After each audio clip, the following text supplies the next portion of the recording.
Hello, good morning everyone. So, nandito po tayo guys sa STL.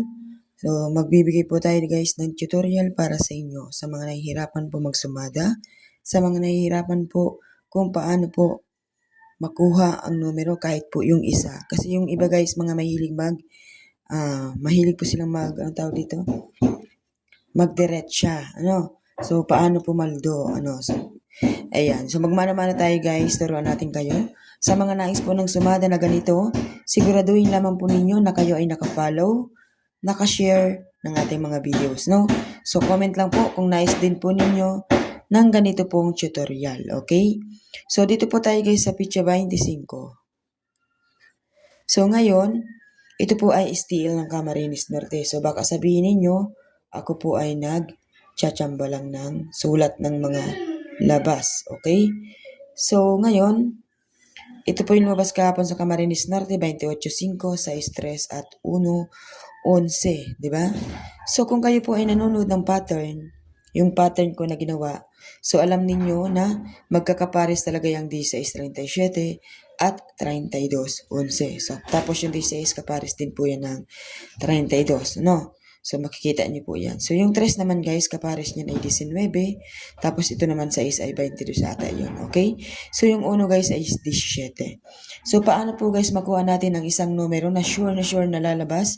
So, ganito lang po yan guys. Di ba nag-37? So, galing po yan dito sa 28. Sumada po yan ng 37. Di ba? So, lumabas talaga si 37. So, dito naman po tayo sa kabila. So, 28, 5. So, bumalik po si 28. Gawa siguro ng 37 na naman. So, yan na naman ang sinumada niya. Nag-28 siya, guys.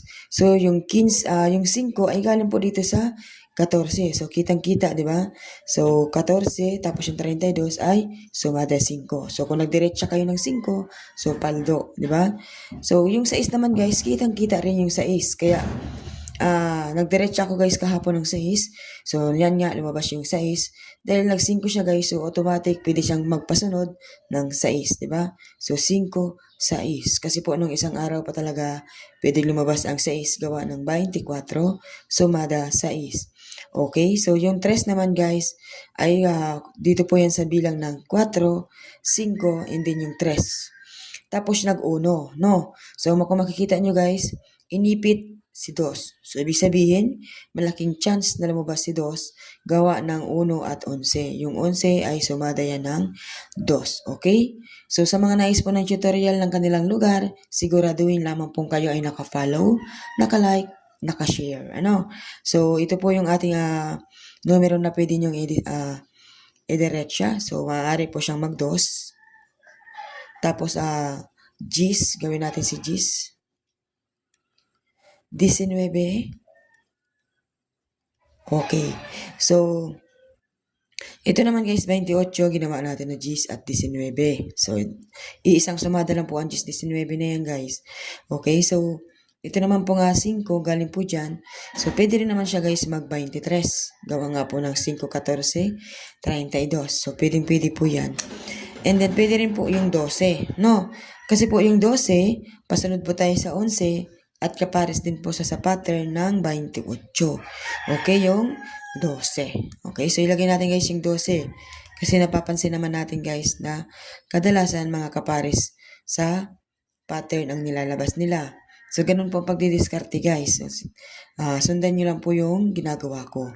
Okay, so yung 6 naman guys, kung sa 6 naman tayo titingin, so pwede siyang mag-15 at pwedeng po siyang mag-33, no? So, 33 po, pwede, dahil nag-31, no? Nag-32, so pwede rin po si 33. And then naman guys, pwede rin naman po ang 13. Kung mapapansin po ninyo guys, simula po pumasok ang April, wala pong 13 na lumabas, okay? So, marami na pong chance na dapat mag-13, pero hindi ko alam kung bakit hindi nila nilalabas yung 13.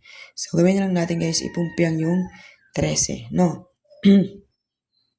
So, yan ang ano ko sa inyo, technique. So, gawin yung 13, pumpiang ang nawawalang numero. So, kahit po tingnan nyo yan dyan isa-isa, walang 13 na lumabas dyan.